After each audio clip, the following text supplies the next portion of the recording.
بسم الله الرحمن الرحيم نحمده ونصلي على رسوله الكريم أما بعد قال الله تبارك وتعالى أعوذ بالله من الشيطان الرجيم بسم الله الرحمن الرحيم ولقد يسرنا القرآن للذكر فهل من مدكر صدق الله العظيم قال رسول الله صلى الله عليه وسلم خيركم من تعلم القرآن وعلمه أو كما قال عليه الصلاة والتسليم.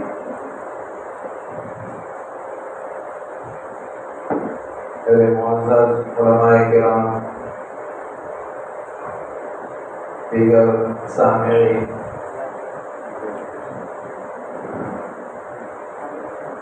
سب سے پہلے ہم ان بچیوں کی خدمت میں مبارکبادی پیش کرتے ہیں جنہوں نے 2 سالہ یا 5 سالہ کورس مکمل کیا اور قرآن کریم کو پڑھنے کی دولت سے سرفراز ہوئے۔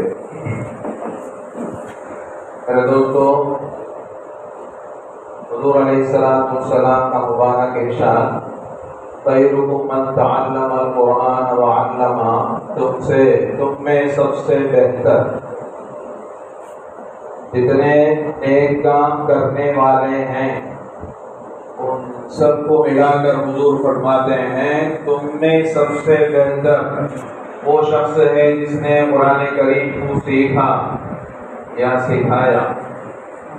تو یہ بچیاں الحمدللہ حضور علیہ السلام کے ہاتھوں سے آپ کی طرف سے ان بچیوں کو سند ملی ہے، بہت ہی 100 مرتبہ نہیں 1000 مرتبہ بلکہ اس سے بڑھ کر مبارکبادی کے قابل۔ دنیا والوں کی طرف سے ان کو سند ملے نہ ملے، لیکن حضور علیہ السلام کی طرف سے ان کو سند مل چکی ہے، اس لیے کہ وہ اس زمرے میں داخل ہو گئی ہیں یہ بچیاں کہ تم میں بہتر وہ ہے جو قرآن کریم کو سیکھنے والے یا سکھانے والے۔ میرے عزیزوں، الحمدللہ پروگرام تقریباً ختم ہو گیا، ابھی دعا ہو جائے تو ہم سب اللہ کا شکر ادا کریں۔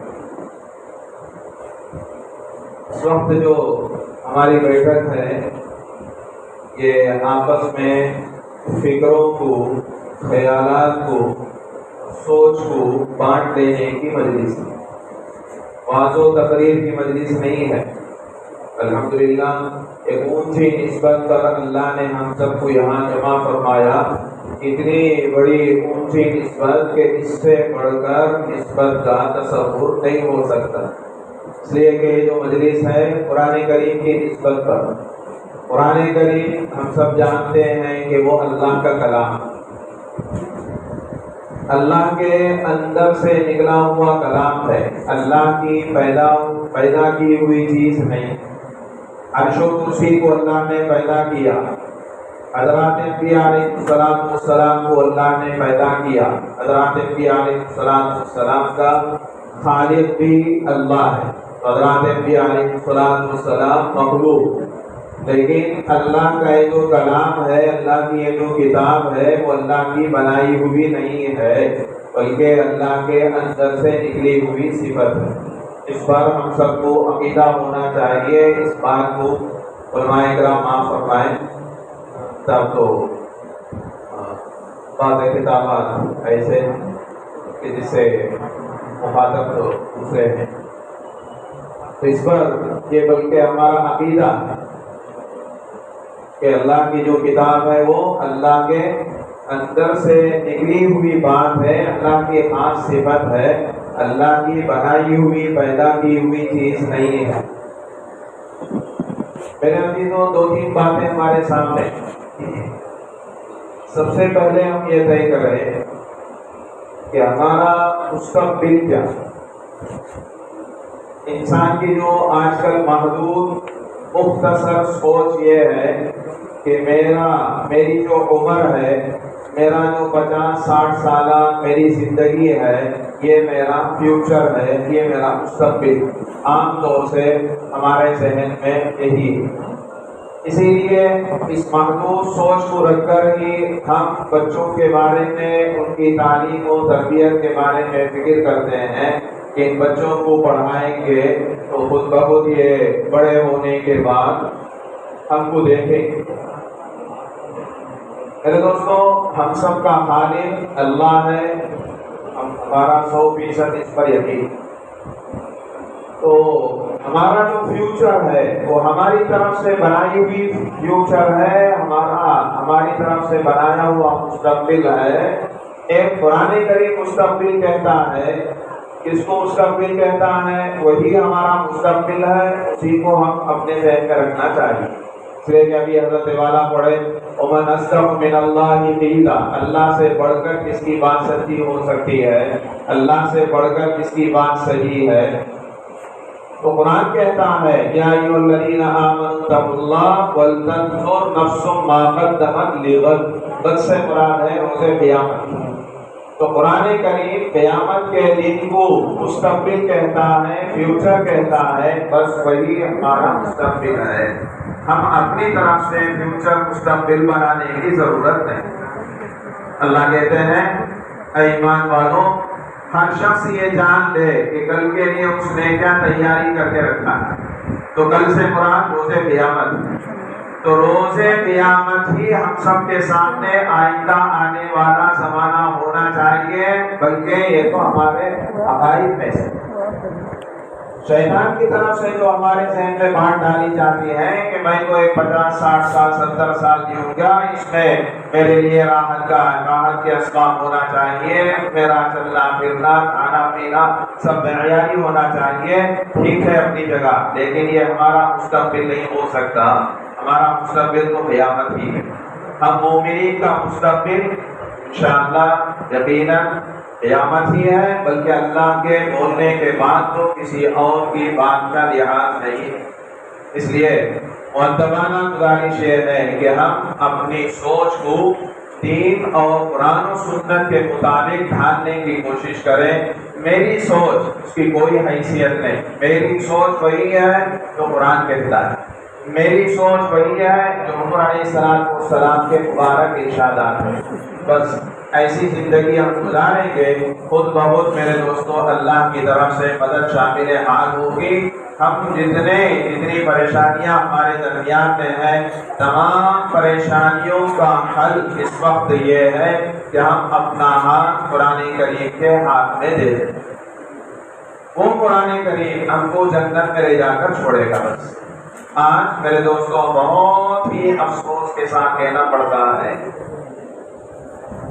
کہ تعداد کے اعتبار سے قرآن صحیح معنی میں جیسے قرآن کریم نازل ہوا اس طریقے سے پڑھنے والے فیصدی اعتبار سے حساب اگر لگائیں، حساب لگانے والے لگائے ہیں، حساب اٹھانے والے اٹھائے ہیں، کتنے ہیں؟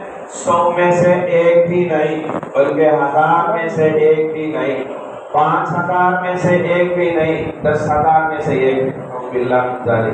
یہ ہے ہمارے ساتھ ہمارا تعلق قرآن کریم کے ساتھ، ایسا مظلومانہ تعلق، گویا کہ ہم پورے طور سے ظالم بنے ہیں، قرآن کریم مظلوم ہے، جبکہ وہ ہدی للناس ہے، ساری انسانیت کے لیے وہ رہنما ہے، رہبر ہے، لیکن ہمارا تعلق اس سے ایسا ہے۔ 10,000 میں سے گویا 90 پر 9,000، 9,990 پر 9 کیا ہے؟ قرآن کریم جیسا نازل ہوا ویسے نہیں پڑھنے والے۔ ہم کچھ سوچ لیں کہ ان دونوں کے درمیان میں کیا جوڑ ہے، کیا نسبت ہے۔ تو میرے دوستوں یہ جو دینی مجلسیں ہوا کرتی ہیں، ان دینی مجلسوں کا مقصد یہی ہے کہ میرے اندر عبادت کا ذوق پیدا ہو، مجھے تلاوت کرنے کی توفیق ملے، میری تلاوت میں روح اور جان پیدا ہو، یہی مقاصد ہوا کرتے ہیں ایسی مجلسوں۔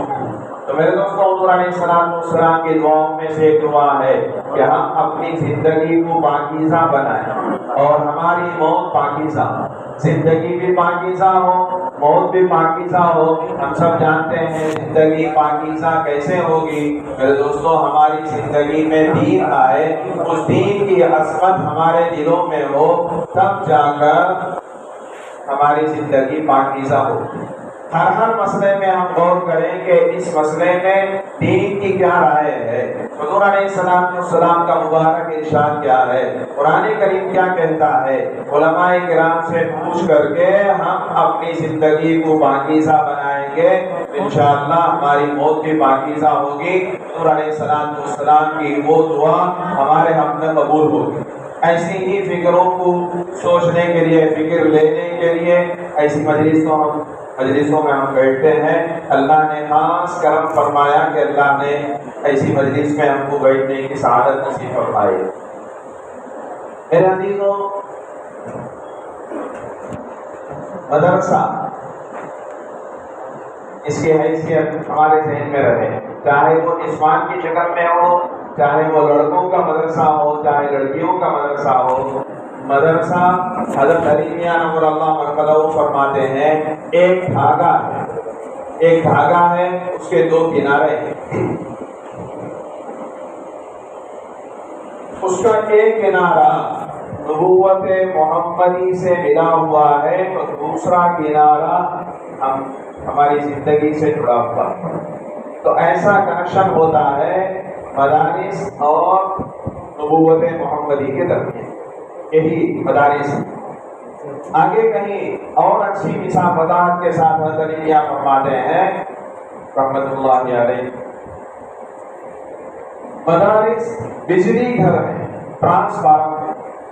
ٹرانسفارم میں جیسے وہاں سے بجلی اور کرنٹ تقسیم ہوتی ہے، اسی طرح میرے دوستو جہاں مدرسہ ہوتا ہے، جہاں نسوان ہے، خاص طور سے جہاں مدارس ہے، وہاں سے دینی ماحول پورے محلے میں پھیلتا ہے۔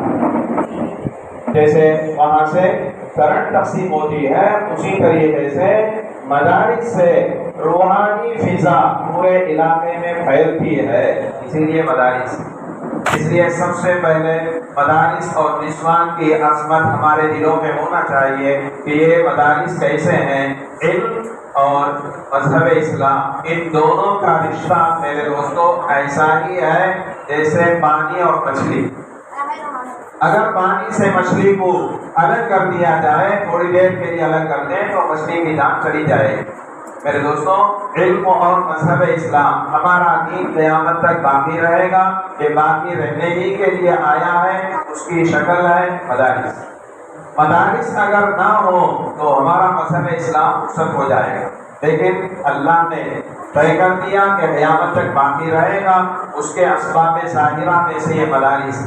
عام طور سے مدارس کے بارے میں ہمارے ذہن میں ایسی بات نہیں ہوتی ہے، اللہ کرے کہ ان مدارس کی عظمت ہمارے دلوں میں ہو، ان نسوان کی عظمت ہمارے دلوں میں ہو کہ وہاں پڑھنے والی بچیاں طالبات کیا پڑھ رہی ہیں، جن کے بارے میں حضور علیہ السلام کو سند اور ڈگری حاصل ہے۔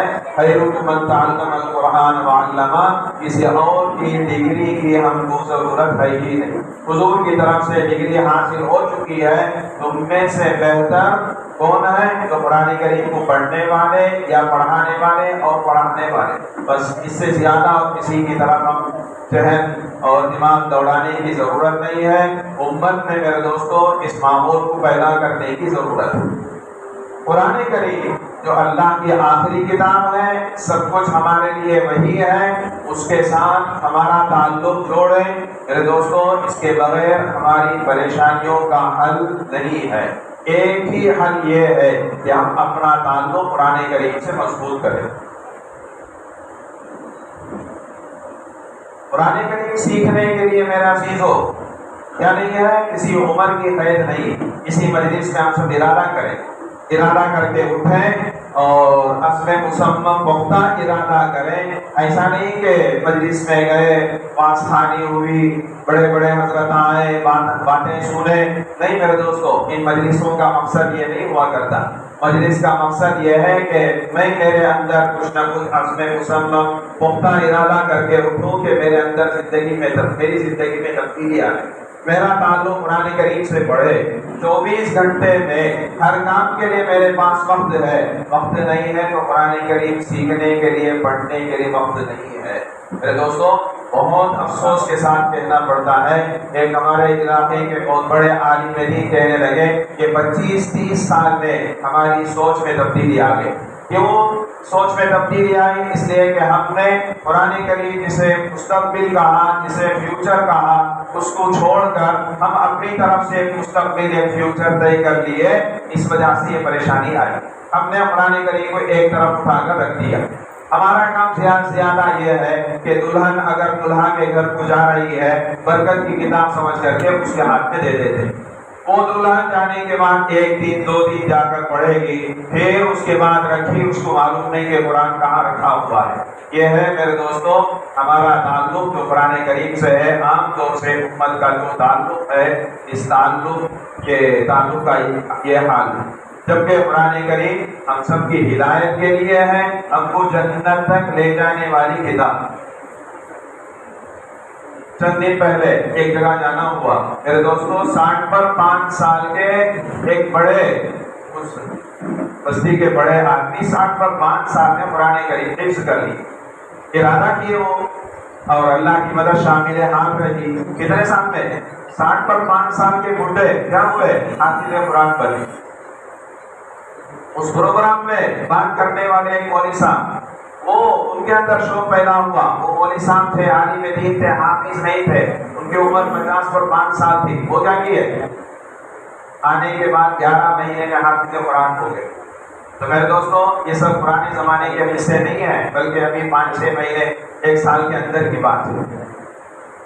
تو جب ہم ارادہ کریں گے قرآن کریم سے اپنا تعلق جوڑیں گے تو خود بخود اللہ راستہ کھولے گے. کرنے والے تو صرف اور صرف اللہ ہی ہے. بس ہمارے اندر کتنی طلب ہے، کتنا شوق ہے، یہ اللہ دیکھ رہے ہیں. آگے خود بخود اللہ اس کا انتظام کرے گا. میرے دوستوں بچے ہوں یا بچیاں ہوں، الحمدللہ حضرت شیخ نور اللہ مرحبا اپنے گھر کے خواتین کے بارے میں، عورتوں کے بارے میں کہتے ہیں کہ میرے گھر کی بچیاں، میرے گھر کے خواتین گھریلو کام کاج کرتے ہوئے، ذرا سوچیں اس زمانے میں گھریلو کام کاج کیا؟ لکڑیوں کا چولہا جو تھا کس کا تھا؟ لکڑیوں کا.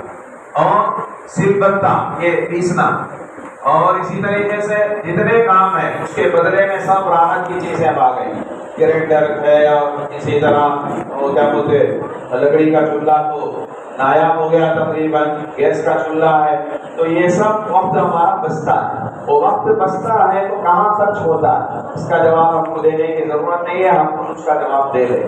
جب اللہ اس زمانے میں اتنی سہولتیں نہیں کیا، لیکن اس زمانے کی عورتوں کے بارے میں حضرت شیخ فرماتے ہیں 13-14 پارے میرے گھر کے خواتین چولہے پٹری کا کام کرتے ہوئے، گھریلو کام کاج کرتے ہوئے اتنے پارے پڑھ لیتی. آج میرے دوستو ہم کو اپنے اوپر رحم کھانے کی ضرورت ہے. روزانہ 1 صفحہ قرآن کریم کھول کر دیکھنے کے واسطے آج ہم ارادہ کریں، تب ہماری مجلس کامیاب ہے. آج کی جو مجلس ہے حضرتوں کے بیان کرنے سے کامیاب نہیں ہے، آپ کے پختہ ارادوں سے اور آپ کی زندگیوں میں تبدیلی آنے سے اور آپ کا تعلق قرآن کریم سے، بلکہ ہم سب کا تعلق قرآن کریم سے مضبوط ہونے سے ہماری یہ مجلس کامیاب ہوگی. کریں گے اللہ سب عمل کی توفیق دے. میرے عزیزوں کرنے کے کام تو بہت ہیں، وقت بھی ہو گیا ہے. مدارس کی عظمت ہمارے دلوں میں ہو اور اسی طرح قرآن کریم. اچھا ایک اور بات آپ کو سنا. اشارت میں ایک مفتی صاحب کے والد کا کم عمر میں انتقال ہو گیا. تو ان کی والدہ بالکل غم میں تھی. ہم سب جانتے ہیں عدت میں خواتین کا کیا حال ہوتا ہے. تو یہ مولوی صاحب ہوشیاری سے، اللہ کا خاص فضل تھا ان کے ساتھ کہ حافظ قرآن بھی تھے. وہ امی سے جا کر بولے کہ امی تم قرآن یاد کرو، حافظ ہو جاؤ. غم کو بدل دیے، شوہر کا جو غم ہے اس کو قرآن کریم کی فکر سے بدل دیے. الحمدللہ 3-4 مہینے پہلے وہ حافظہ بن گئی. وہ خاتون جو بیوہ ہیں کیا بن گئی؟ ہاں حافظہ بن گئے، اللہ کا کرم۔ تو میرے دوستوں جب ہم ارادہ کریں گے تو صرف وہ بیچارے مفتی صاحب اپنی والدہ کے بارے میں اتنی فکر کریں کہ میری والدہ میرے والد کے فکر میں ہے، اور ہونا چاہیے۔ ایک عورت کی فطرت میں یہ داخل ہے، اللہ رکھتے ہیں کہ اس سے بڑا غم، شوہر کی جدائی سے بڑا غم اس کے لیے کوئی اور غم نہیں ہے دنیا کے اعتبار سے۔ تو انہوں نے اس غم کو قرآن کریم ان کے سینے میں محفوظ کر دیا، الحمدللہ آج وہ حافظہ بن گئے۔ تو میرے دوستوں یہ سب واقعات ہمارے لیے نمونہ ہے۔ ہم اپنے خاندان میں ہم جس نظر سے کالج میں پڑھنے والے بچے بچیاں اور اسی طریقے سے جو کانوینٹ میں پڑھنے والے بچے چھوٹے بچے ان کو جس نظر سے دیکھتے ہیں اس نظر سے مدرسے میں پڑھنے والے بچوں کو نہیں دیکھ رہے۔ میرے دوستو یہ اللہ معاف کرے، ہماری ایمانی کمزوری ہے، ہم کو اس سے بڑھ کر بلکہ اس کے برابر تو عظمت ہونی چاہیے، اس لیے کہ یہ خیرکم من تعلم القرآن وعلمہ میں داخل ہے۔ ہماری سوچ اس کو لاکھ ماریے، ضرورت نہیں ہے۔ بولنے والے کون ہیں؟ حضور علیہ السلام فرماتے ہیں، تو حضور علیہ السلام کے فرمان کے بعد ہماری سوچ اس کا کوئی اعتبار نہیں۔ تو ماحول کو بدلنے کی ضرورت ہے، سوچ کو بدلنے کی ضرورت ہے۔ ایسے مجلسوں میں ہم اللہ سے بہت اونچی نیت، وسیع نیت ہم کریں گے تو خود بخود اللہ راستے کھولے کریں گے۔ اللہ ہم سب کو کہنے سننے زیادہ عمل کی توفیق دے، اور باتیں تو بزرگوں کی طرف سے بڑوں کی طرف سے باتیں آ گئی ہیں، اور ان کا نام لے کر ہی ان بزرگوں کا حوالہ اپنے دعاؤں میں، اے اللہ مولانا اسد صاحب دامت برکاتہ، حضرت مفتی شکیل صاحب دامت برکاتہ، اور بزرگان دین جو بیان کرے، اے اللہ ان کے درد سے، ان کے دل میں جو درد ہے اس درد کو انہوں نے ہمارے سامنے پیش کیا، لیکن میں اس درد کو جیسا محسوس کرنا چاہیے محسوس نہیں کر رہا ہوں۔ اس درد کے طفیل میں میری زندگی میں قرآن کریم کو داخل کر دے، مجھے عاشق قرآن بنا دے۔ آنے والا مبارک مہینہ ہے میرے دوستوں، اس مبارک مہینے کے دوپہر میں، بلکہ اس کے لیے ابھی سے کبھی ایسا ہوتا ہے کہ ابھی تو 10-15 دن باقی ہے، رمضان سے شروع کریں گے، نہیں، شیطان کی کمر توڑنے کے واسطے آج ہی سے ہم قرآن کریم جا کر کھولیں گے۔ پڑھنے والے اگر پڑھنے کی توفیق ہو رہی ہے تو انشاءاللہ وہ سمجھ سوچ کر پڑھنے والے بنیں گے۔ حضرت مولانا الیاس رحمۃ اللہ علیہ فرماتے ہیں، مجھے سب سے زیادہ جو فائدہ ہوا ہے قرآن کریم سے کب ہے؟ تہجد کے بعد صبح صادق سے پہلے میں جو قرآن کریم پڑھتا تھا اس سے میری زندگی میں تبدیلیاں آئی، میری سوچ وغیرہ بدل گئی۔ تو مجھے بہت بڑا فائدہ اس وقت کی تلاوت سے ہوا۔ الحمدللہ اس مجلس میں بہت سے ایسے شام ہوں گے جن کو یہ دولت نصیب ہے اللہ کی طرف سے۔ اللہ ہم سب کو ان کا کچھ حصہ بھی نصیب فرمائے، ہم کو بھی عاشق قرآن بنائے۔ قرآن کریم کو ہاتھ سے سینے سے لگانے کی ضرورت ہے، بس اس کے بعد ہم خود کیا کریں گے؟ جنت میں ہم کو یہ قرآن لے جا کر چھوڑے گا، جانا ہے نا ہم سب کو جنت میں۔